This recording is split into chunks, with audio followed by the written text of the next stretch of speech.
Thanks, Jenna. Winnipeg Free Press reporter Bartley Kives joining us now. Over the weekend, you went kind of in-depth into Manitoba fishing and made some kind of vague, not vague, what's the word I'm looking for? Gross discoveries?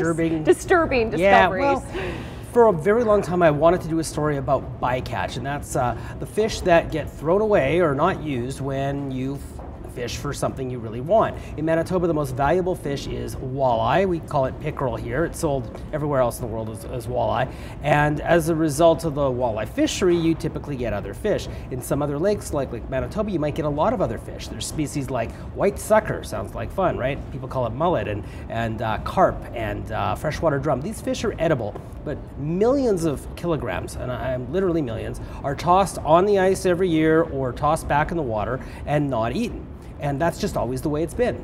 Why? Why don't, if they catch it, they see what it is, put it back in the water? Because there isn't a market price for it. CARP, the Freshwater Fish Marketing Corporation, which is the crown corporation that's job is to, responsibility is to buy and process and market all freshwater fish caught in Manitoba waters. If it's set for export outside the province, carp has no price whatsoever. Mullet pays a low price, so some fishers find that the cost of shipping it to Winnipeg and the time they put in processing it or cutting it up isn't worth the price they get for it, so they just dump it. And at a time when there's a depletion of ocean fish stocks all around the world and potentially like a protein shortage worldwide, it seems kind of weird. But Manitoba really has to change the way it's doing things. So what do we do? How do we fix this? Well, here's the interesting thing.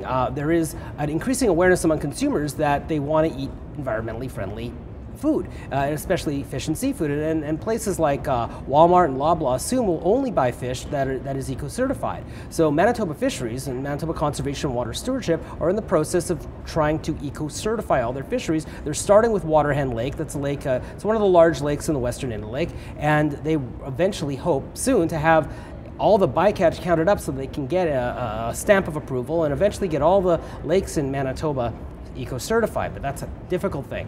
So as of right now, there are millions of kilos of discarded fish just on ice banks. Well, they get eaten pretty quickly by the ravens in the winter when they're sitting on the ice. In the summer, I've been with commercial fishers. They'll toss a fish back and a seagull will come by really quickly and grab it up. It's not that the fish are rotting in the water. They're not really adding to the nutrient loads in the lake, but it is affecting things ecologically, especially if you're selecting all the valuable fish or you're targeting them. Who knows what you're really doing ecologically. Right. Fisheries scientists have a generally good idea, but they don't have a good idea of bycatch. Nobody can quantify. It may in fact be tens of millions of kilograms that are wasted every year, but we don't know because nobody's really counted it before. Wow, well, a really great feature that you had in the paper over the weekend, and today there's going to be a follow? Yeah, there is a follow.